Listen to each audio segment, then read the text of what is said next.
One of the greatest consoles of all time that will seemingly be getting games for the rest of time. We will only really appreciate the PlayStation 4 once it's truly, properly in the rearview mirror. It sacked off gimmicks and bits of plastic and just was about games. In terms of providing hit after hit, it's arguably, emphasis on arguably, Sony's strongest console ever. If you're dusting off the old aeroplane fan of wonder and looking for some whippers to play, these are the PS4 games that should be right at the top of your playlist. Starting out strong with one of the most underrated and overlooked games in the PS4's library, Concrete Genie deserves more praise as the crown jewel of the PS4's hidden gem catalogue. A 3D platformer with a heartwarming centre in an era that felt more concerned with the grittiest games possible, Concrete Genie's mix of gameplay and narrative is wonderful. Playing as the child Ash, you live in the town of Denska, which is plagued by both pollution and a malevolent force that preys on negative emotion. Unfortunately for Ash, there's plenty of negativity to go around, as he's the target of bullies, but one magic brush that allows him to create living paintings manages to change everything. Literally. Cute, wholesome and fun to play with a bunch of really cool DualShock 4 integration, Concrete Genie is well worth your time. Supermassive Games really found a winning formula for themselves when they created Until Dawn. Sure, they might have rode that winning formula into the ground in the years since with the Dark Pictures Anthology series, though The Quarry was a pretty good B-movie reminiscent follow-up if you like media with former WCW champions in them. Like the horror movies it's so clearly trying to ape, Until Dawn sees a group of unprepared teens dealing with some shenanigans at a remote cabin, though whether the issue is supernatural or not remains to be seen for these teens. Gameplay wise, Until Dawn is mostly just walking and some quick time events, but the acting guilt-laced into every choice and the action on screen is immersive as hell, making it a must for all horror fans. Skip the PS5 remake though.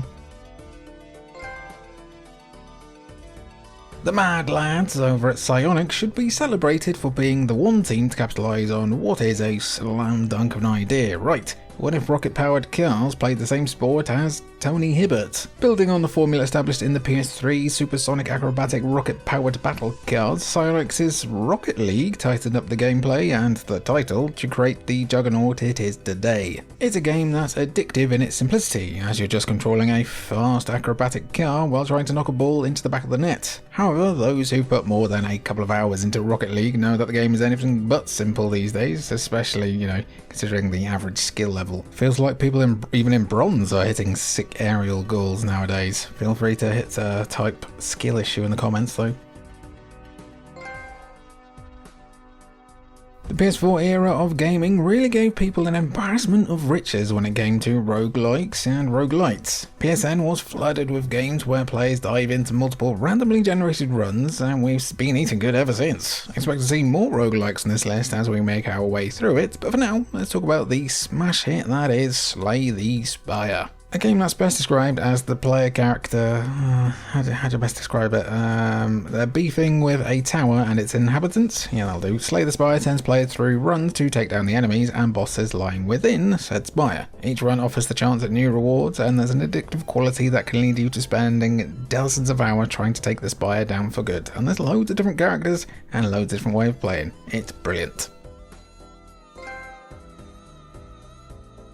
Unquestionably one of the best 2D platformers ever made, Celeste's tale of one woman's journey of self-acceptance while trying to conquer the most infamous mountain ever created is something everyone should try to play at least once. Is it hard enough to ensure that some players might struggle to reach the peak? 100%, but the literal mountain of assists the game offers means people of all skills can enjoy it. Between the beautiful pixelated graphics, the amazing soundtrack, or the simple yet rewarding gameplay, everything about Celeste screams that it's one of the best games on PS4 and of the last several years in the indie space. If you want a platformer that'll enthrall and frustrate you in equal measure, this is the game for you. Just make sure you pack your mountain climbing equipment ahead of time.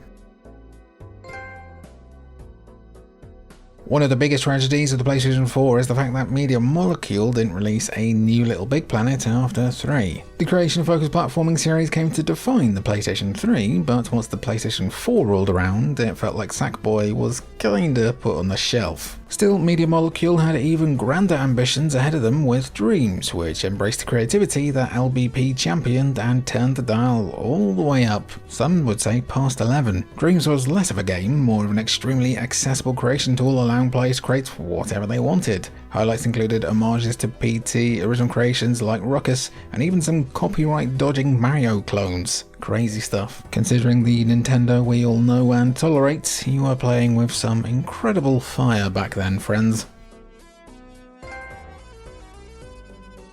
The tactical RPG experience that'll make you lose your faith in the power of percentages, Firaxis' reboot of the XCOM series completely revitalised an entire genre. Both XCOM Enemy Unknown and its standalone expansion, Enemy Within on the PS3, have restarted a flagging series while also attracting more players than ever to this world of hardcore tactical RPGs, where one mistake or failed mission could theoretically nuke an entire campaign. Or planet. The sequel, XCOM 2, basically starts from one of those many failed campaigns from the first game, with the aliens having taken over completely. As commander of a resistance movement, you'll travel around the world fighting aliens and putting out fires in an attempt to drive the invaders off our world completely. It's just as hard, yet just as rewarding when you manage to succeed. It's a one-of-a-kind experience everyone should try, but if you've got a phobia of clocks and constant time limits, maybe skip it.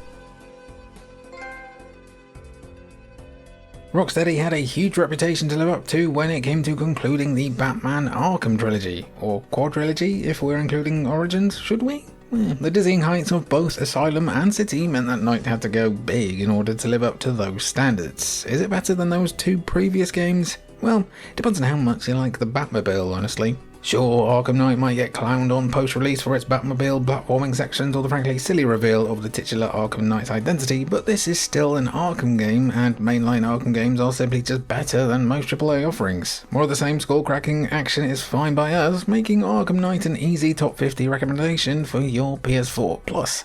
Look how gorgeous the game still is a decade later. Cure, 4, and wowzers, etc.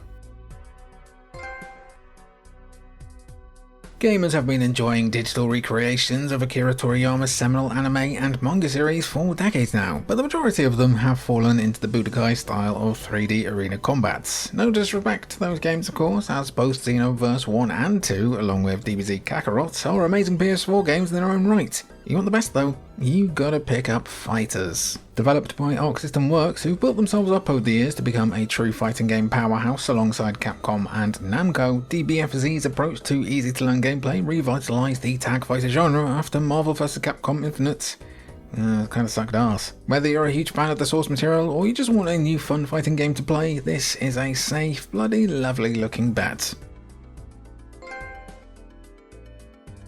The PS4 era saw the return of the AA experience in a big way, with mid-sized developers offering huge cinematic adventures on a smaller budget for a bit cheaper. One that's launched a whole series of its own is A Plague Tale: Innocence. Not a big hit for anyone deathly afraid of rats, but utterly incredible for everyone else. Set during the midst of the 100 Years' War and the Black Death, which is one hell of a tag team, you control Amicia as she tries to survive the French Inquisition, some religious zealots, and a frankly ridiculous amount of rats alongside her little brother Hugo. A mix of stealth, action, and puzzle solving, A Plague Tale: Innocence told an effective and heart-wrenching story while punching a few leagues above what you'd think a game of that size should be capable of. And hey, its sequel is pretty great too.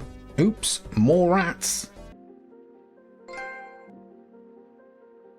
It might have taken quite a long time for Double Fine to pull their finger out and actually make a proper sequel to the cult hit platformer Psychonauts, but the wait was more than worth it. Psychonauts 2 sees Raz making a triumphant return in a platforming game that's bigger, more imaginative, and filled with just as much heart as the first game. Sequels can be tricky, but Double Fine knocked it out of the park here. Set after the events of both the first game and the VR tie-in Rhombus of Ruin, which I'm pretty sure like 95% of you won't have any idea about, Psychonauts 2 sees former camp member Raz becoming an agent for the titular Psychonauts. Naturally, an evil plot is afoot, forcing Raz to deep dive into the psyches of his friends, enemies, and everyone in between in order to save everyone. No pressure or anything. I'm gonna put pressure on you to play this. It's so good. Give it a go.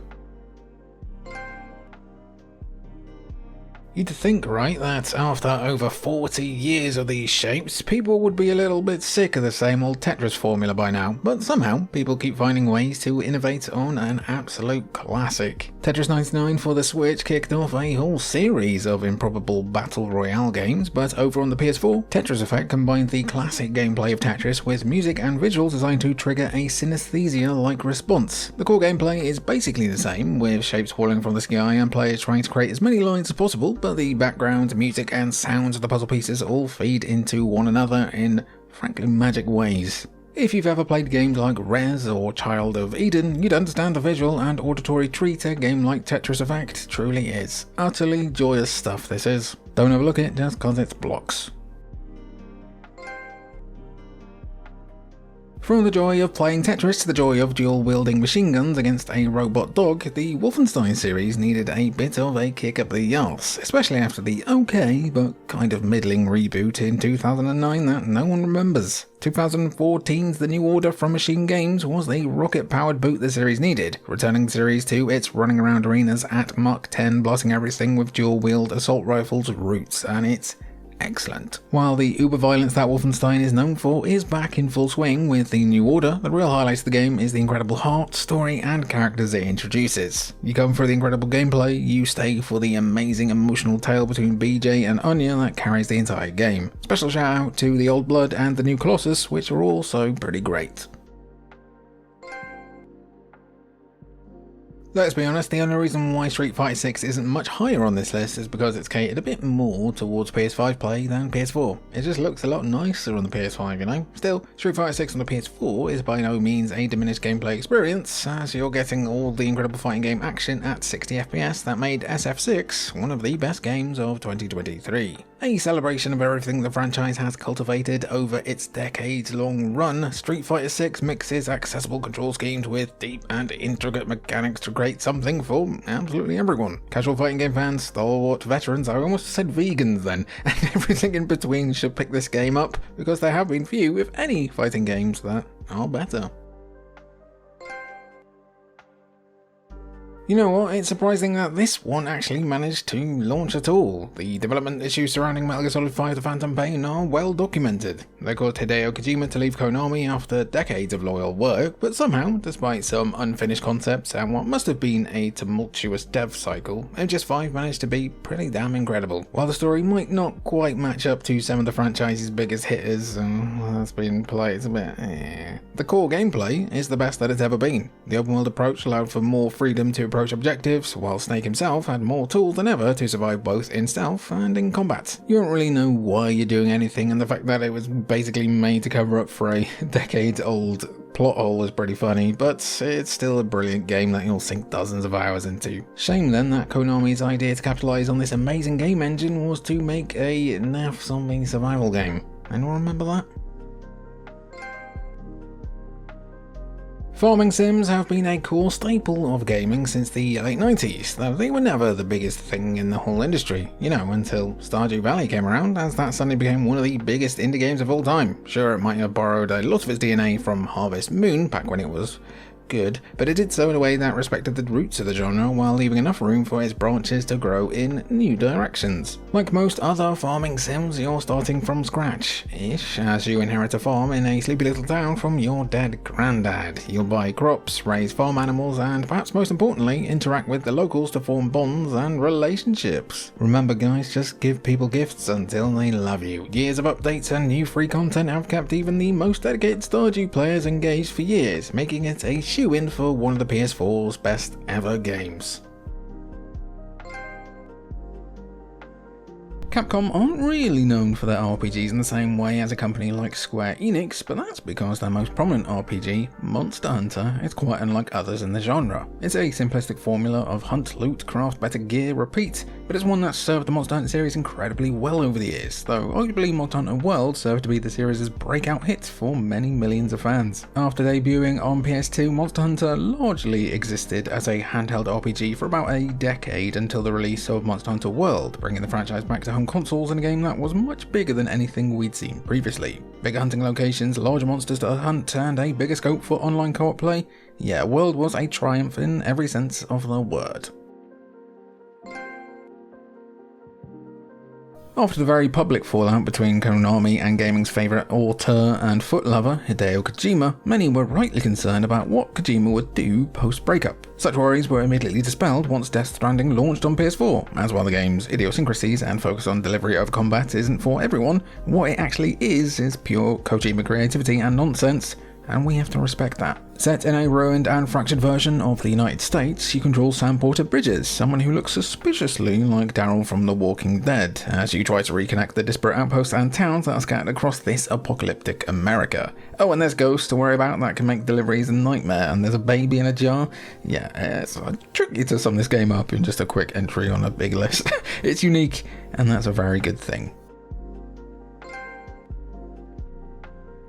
It's fair to say that Baldur's Gate 3 is one of the best RPGs ever made, but unfortunately for PS4 owners, it's not available on Sony's fourth home console. Fortunately, Larian's previous work, including the equally excellent Divinity Original Sin 2, is available on the PS4. If you want to see where the blueprint of BG3's combat, quest design, and more came from, Original Sin 2 is simply a must-play game. A turn-based tactical RPG, Divinity Original Sin 2 is set in the fictional world of Rebellion, with players controlling someone known as a God Woken, allowing them to control very powerful magic. With monstrous Void Woken roaming around, a lot of woke going around these days, you need to utilise the game's open-ended class system and flexible approach to completing quests in order to succeed. Also, like BG3, it supports 4-player co-op on the PS4.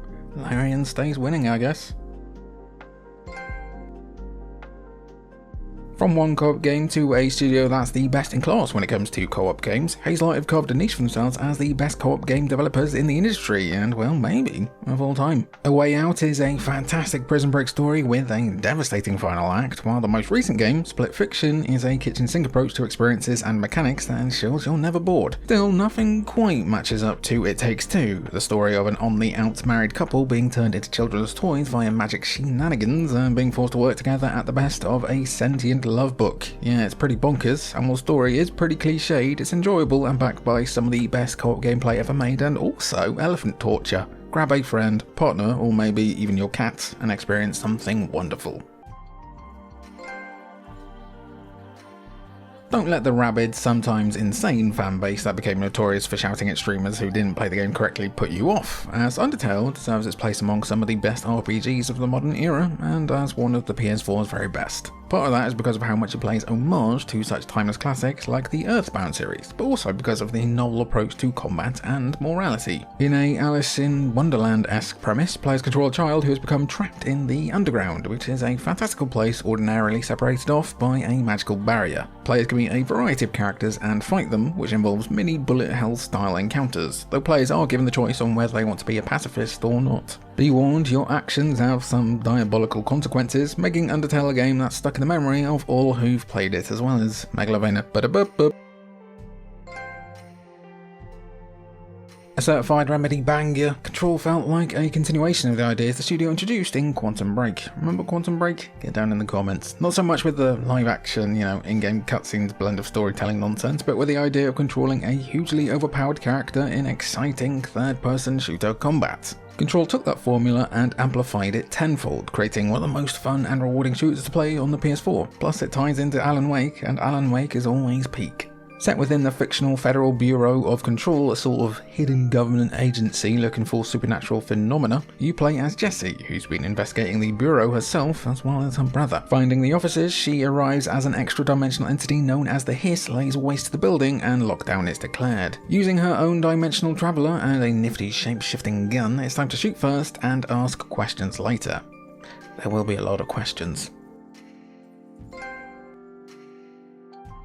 Perhaps the most ambitious, convoluted, yet somehow incredible game on this list, 13 Sentinels Aegis Rim is a wild ride of a game. Split across the titular characters, you'll experience a non-linear narrative as one of 13 characters, ranging from high school students to a World War II soldier to even characters from the future, all coming together to tell one cohesive tale about a larger war for the fate of the planet. Without going into too much detail, you'll start in 1980s Japan, but soon be whisked away to a future world where humans have built mechs to fight kaiju. Hell yeah. Between 2D side-scrolling adventure scenes and 3DS RTS style combat, 13 Sentinels Aegis Rim is the game that really thrust Vanillaware into the mainstream. Well, ish. Special shout out should also go to Vanillaware's unrelated follow-up game, Unicorn Overlord, which offers even more incredible RTS gameplay. The Yakuza series, or Like a Dragon as it's known now, had been going for around 15 years by the time 2020's confusingly titled, in hindsight, Yakuza Like a Dragon came over to the West. There was a lot of lore and prior backstory to sift through, plenty of 50-hour games, making the game feel impenetrable to anyone who might have wanted to dip their toes into the series. Yakuza Like a Dragon was a gateway for those people, offering something new while respecting those who'd been loyal from the start. Following a new protagonist in the form of Ichiban, Yakuza Like a Dragon sees Ichi released from prison after an 18-year stint to find the underworld completely changed and his former boss betraying his clan. Left for dead, Ichi is forced to beat everyone up in a turn-based RPG and potentially slide into even more mental delusions. Also, you become mates with a lobster, sing karaoke, and play a version of Mario Kart but with rocket launchers. Gaming. Arguably the best classic Sonic-style game ever made, and therefore the best Sonic game ever made by default. Sonic Mania felt like a grand bit of self-awareness from Sega and Sonic Team. Both were obviously more focused on trying to grow and develop 3D Sonic, releasing Sonic Forces the same year as Mania, but Sega essentially let a fan by the name of Christian Whitehead, who developed the retro engine responsible for Sega's mobile ports of classic Sonic games, have a go at making an original release. The result was Sonic Mania, and it's every bit the worthwhile follow-up to the Golden Trilogy and Knuckles. Remixed versions of classic stages, all new and utterly wonderful stages, multiple playable characters, and that all-important soundtrack from the talented T. Lopez. This is a Sonic game firing on every possible cylinder. Dying Light is a game that just won't die. Despite releasing right at the start of 2015, it's had a constant stream of updates pouring into it in the years since. If you're looking for the complete zombie game package on PS4, look no further. Exhilaratingly fun and nail-bitingly tense at the same time, Dying Light mixes an open world, the undead, and parkour into something pretty spellbinding. Sure, its story isn't amazing, and its conclusion leaves a lot to be desired, but for the sheer amount of content and different ways to dispatch of zombies, it's hard to beat. Just dropkick some zombies. Just do it. Considering the direct sequel didn't quite live up to the reputation of the first game, and also its own lofty ambitions, it makes us appreciate Dying Light 1 all the more. Seriously, you're having a bad day, just dropkick a zombie off a roof, you'll thank me later.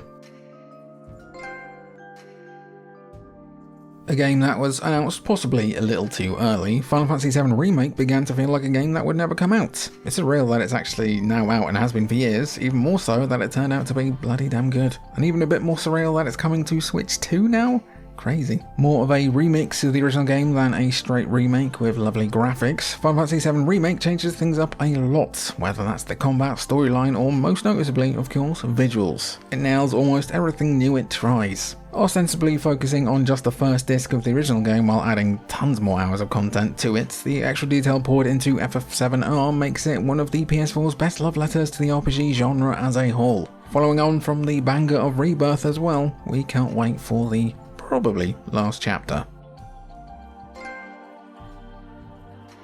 Yeah, it's no stretch to say that The Last of Us Part 2 was perhaps the most controversial first-party game of the entire generation, and maybe the most controversial game of all time, really. Monumental leaks beforehand didn't help, neither did some of the game's pacing and the lack of control over key moments. However, it is true that The Last of Us Part 2 represents quite possibly the most ambitious, challenging storyline ever put into a game while still remaining grounded, pun kind of intended. Significantly longer than its predecessor, with unforgettable twists and some very brave choices made at around the halfway mark, The Last of Us Part 2 is a game that you will absolutely have some kind of opinion on. It's got an incredible eye for detail and some of the industry's best dramatic performances ever. We may not have listed it as the best PS4 game there is, but we still think it's maybe the game here we'd recommend everyone experience for themselves at least once.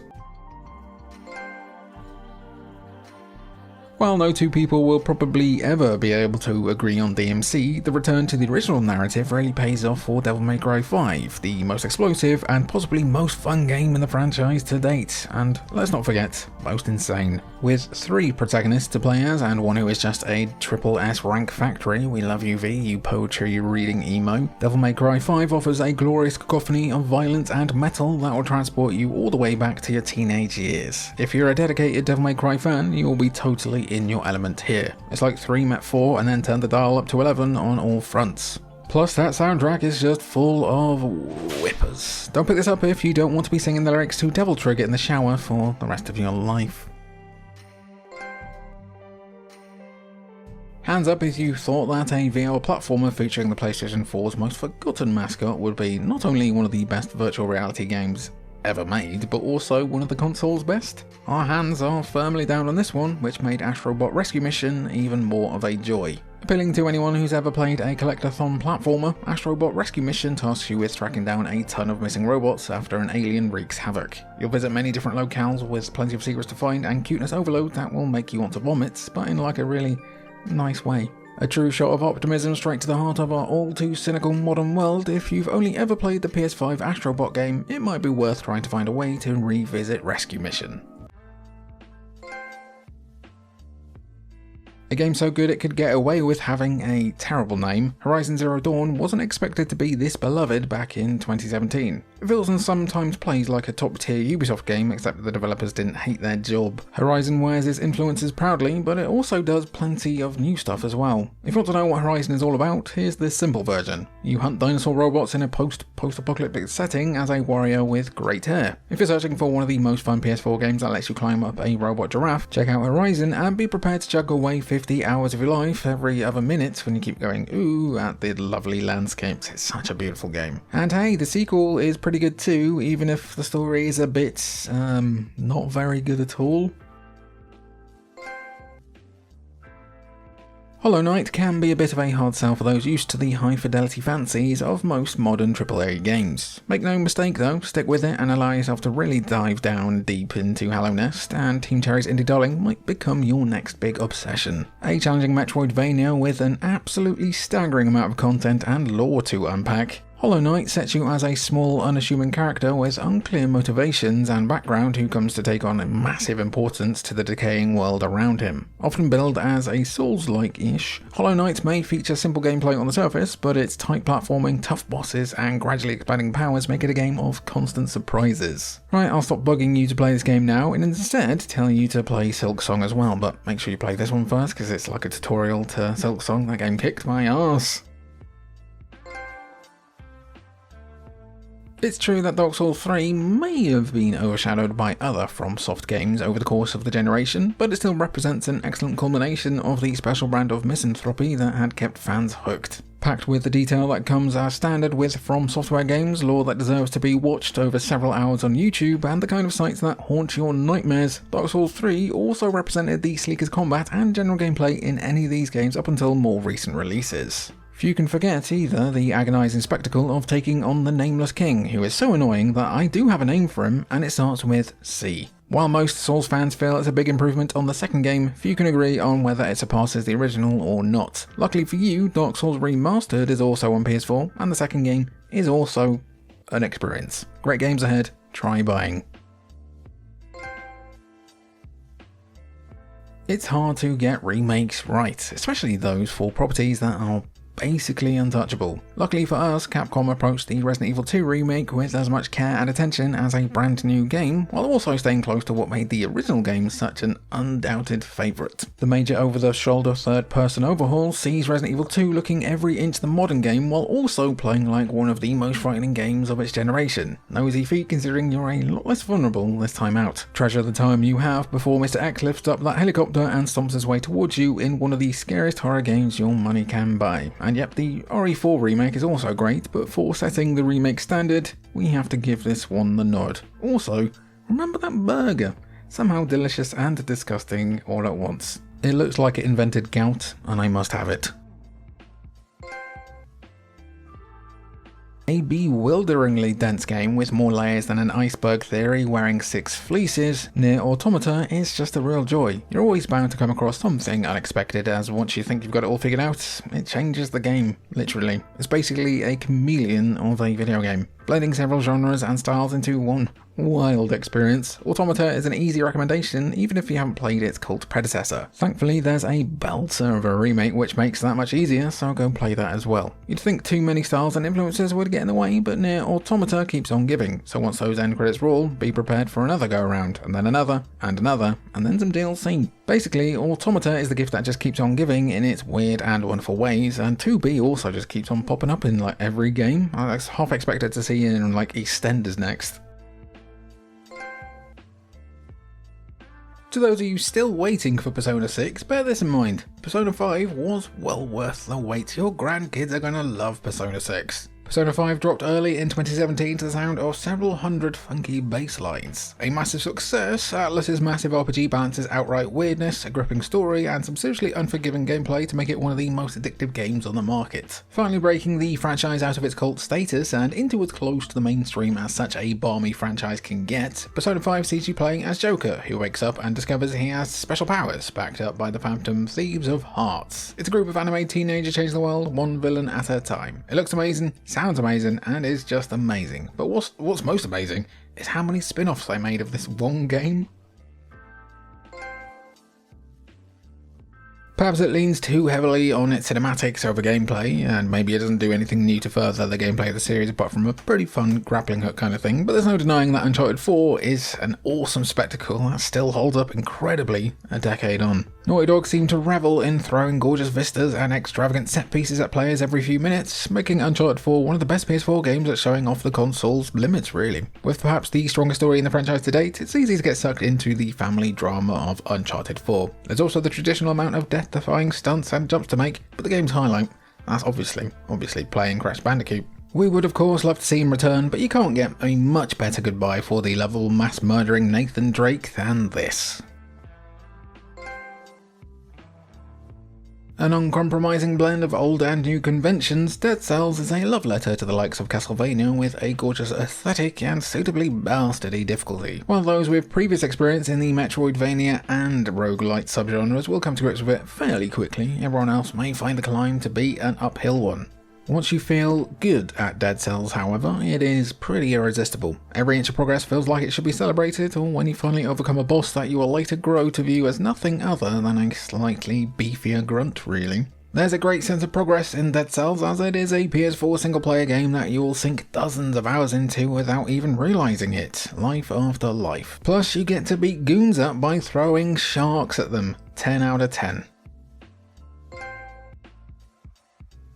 I'll be honest, what remains of Edith Finch isn't going to be for everyone. It's short and fairly basic in the gameplay department, but if you can allow it, the game will leave a lasting impact on you. It's been a long time since we played it, and yet it's never far from our minds here. Edith Finch is a modern fable, a bittersweet tale of family and loss. While you could easily pigeonhole it into the walking simulator genre, that doesn't really do it justice. It's a moving, deeply affecting few hours with so many stories, all beautifully told, that seem like they come from a personal place for the developers. Lewis's story in The Cannery is one of the best sections in any narrative game really, or any game that we can remember. It isn't technically without fault on PS4 and it can't do any backflips, but it is a story you will never, ever forget. It was a long time for Spider-Man fans to wait to see a game that got at least close to emulating the feeling of web swinging found in the PS2 Spider-Man. It was a lean few years there, but Shattered Dimensions sickos, sound off down below. Marvel's Spider-Man provided exactly what fans were hoping for, as well as a whole host of web-based content to keep you entertained for many, many more hours after its excellent story concluded. Playing as a Peter Parker who's been around the block for a while, the game wastes no time in throwing you into the action. Action feels like a sped-up version of the Arkham series, with plenty of appearances from Marvel Legends and some of the most beautiful visuals you're likely to see in the generation, regardless of if you have a PS4 Pro or not. Marvel Spider-Man is simply one of the best superhero games there is. It's the best-selling PS4 exclusive for a reason. What, another From Software game? You'd almost think we were masochists of something. Even without the obvious similarities to Soulsborne, Sekiro stands on its own merits, a deeply challenging stealth action hybrid where your reflexes are vital, so if you're over 35, you are cooked. Playing as the quiet guardian to the divine heir during a reimagining of the Sengoku period of ancient Japan, you're armed with the special shinobi prosthetic to give you an upper hand, on enemies, as well as the ability to resurrect. You better believe it doesn't make the game a cakewalk though. Featuring a tough learning curve thanks to the game's subtle rhythms of combat and that classic From Software lore that you or someone else on YouTube can really dig into, this is one PS4 game you shouldn't let slink into the shadows. Also, it's been out for like 6-7 years and it's still quite expensive. That's a good sign, right? It's no surprise that two of the generation's biggest indie games make their way into the upper echelons of our list, as both Hades and Dead Cells represent two games created with nothing but love. Hades feels like it was made by a team of 100 people. That's how much care and attention has been poured into it. You play as Zagreus, the son of the titular Hades, who is looking to escape the underworld. Whether you're using a conventional sword or a ancient gun, you'll battle your way through challenging, shifting rooms, upgrading as you go, and constantly chasing that high of besting your previous runs. But dying actually isn't all that bad in Hades, as it gives you a chance to dive into the game's deep, incredibly inviting lore and chat to some of the most affable characters across all of gaming. Who knew the personification of death could be such a charmer? Hades 2 is also really bloody good, and they fixed the ending on the day I recorded this. That's good. Some people might wonder why we've given the nod to Doom Eternal here over Doom 2016, and the reason is really simple. The latter makes the former difficult to go back to. 2016 is still a magnificent game, granted, yes, with its simplistic yet breathlessly exciting gameplay giving developers the inspiration to formally christen the boomer shooter genre, yet Eternal is simply a step above in almost every regard, really. The action is faster and more experimental, the scale is somehow even bigger, and you even get to shoot a hole into the surface of Mars. Better yet, Doomslayer's backstory is fleshed out without ever being a distracting focus, it's just there to make you feel even more metal. Ask me the meaning of car and tuck, please, I need someone to talk about Doom with. Undoubtedly one of the best FPS games ever made, this proves that Doom is, what's the word for, like, around forever?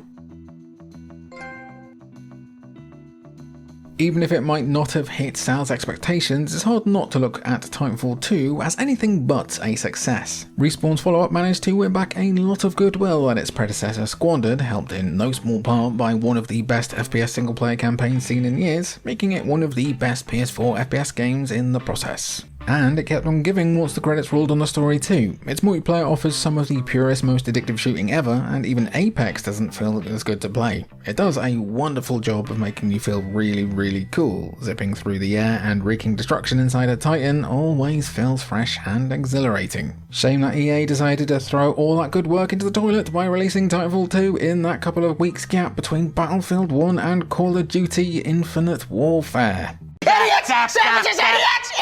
Yeah, nice one. Ghost of Tsushima is a curiously brilliant game, just in the sense that while it sold millions and millions of copies, it seems that not enough people appreciate just how brilliant it actually is.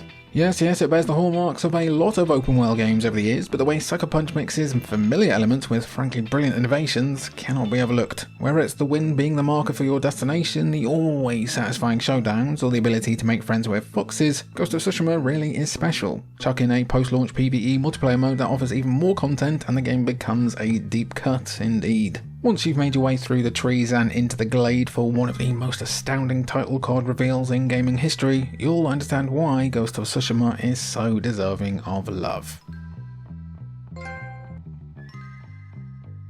The previous generation of gaming was all about revitalising old franchises, putting a spin on well-worn conventions and delivering something completely different. God of War 2018 is possibly the most successful and accomplished example of that, a game that not only does its name justice, but also stands above as the best entry in the series to date.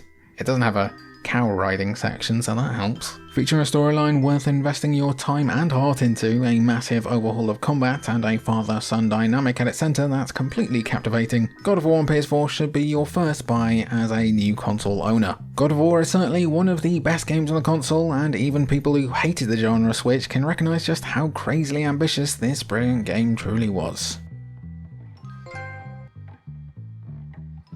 Red Dead Redemption 2 promised to show that Rockstar were no longer content to sit around on their laurels with GTA Online, but did it deliver? Well, Red Dead Redemption 2 proves that sometimes you just need to spend $400 million with 1,000 developers to change video games forever. Easy, really. The world is absolutely wildly reactive, with you able to interact with basically everything and everyone in some way. There are details here that we bet nobody has still noticed, or 7 years on. When you're done skinning everything or completing the side quests, the story of Red Dead 2 is also something that you won't want to miss. Arthur Morgan is an exceptional protagonist and every inch the perfect stand-in for John Marston as he anchors a haunting tale of the end of Outlaws that is surprisingly emotive. Once Red Dead Redemption 2 has you, say goodbye to pretty much everything else. Few games dominated the gaming conversation quite like Elden Ring did in 2022, and while it may be best played on PS5, Elden Ring still proves that the PS4 has plenty of unforgettable experiences to offer for those willing to put the time in, and inevitably lose a billion runes. While not a grand reinvention of the Soulsborne formula, Elden Ring represents From Software putting everything they've learned and mastered on all their other projects, while also contemporizing and streamlining a lot of their harsher edges. That unmistakably, brilliantly obtuse side is still there, of course, meaning that you're going to have to figure out a lot of things for yourself, but this is their most accessible project yet, that's also somehow their deepest. The Lands Between is one of the most compelling open worlds in quite some years, the breadth of role-playing options is simply hard to match, and the combat is the slickest, most advanced we've seen yet from any games in this fine lineage. Elden Ring is an absolute must-play. How often can you ever say that the third game in the series makes its predecessors look so basic? Or franchises even offered that kind of chance these days? As a game so densely packed with content, The Witcher 3 is a role-playing game that's going to tide you over for a long time. You can sink 100 hours into the main game, then sink another 50 into its amazing DLC, then do it all again, especially when you get the bad ending. If you like anything Bethesda have ever done, but just want them to actually do a bit more of that role-playing stuff, take a look at CD Projekt Red's Fantasy Epic and prepare to say goodbye to your family for a couple of months. Be sure to check out the Family Matters side quest as soon as you can. That thing is a masterpiece. The Witcher 3 is one of the best of all time, but the best PS4 game of all time is, of course, From Software's Bloodborne was one of the first essential PS4 games, and it still is, so much so that people have invented Hull or Software to try and play it elsewhere too. You know your game is good when you turn your players into squid babies and they come back for more. Although not a million miles away from the Dark Souls experience we know and love, Bloodborne took what made the series so great, gave it a quicker, more ruthless edge, and added a healthy dose of Lovecraft to make something that felt different but absolutely still belonged to the From Software school of pain. All with a tone and vibe that takes the dark desolation of regular Souls and somehow makes it even darker. If you haven't played it yet, be sure to pick up its Game of the Year edition, which comes with excellent DLC to extend your suffering. While its performance chugs in places, this is still an incredible game a decade on. Maybe those persistent rumours of a Bloodborne remaster will finally come to fruition one day, but until then, get hunting.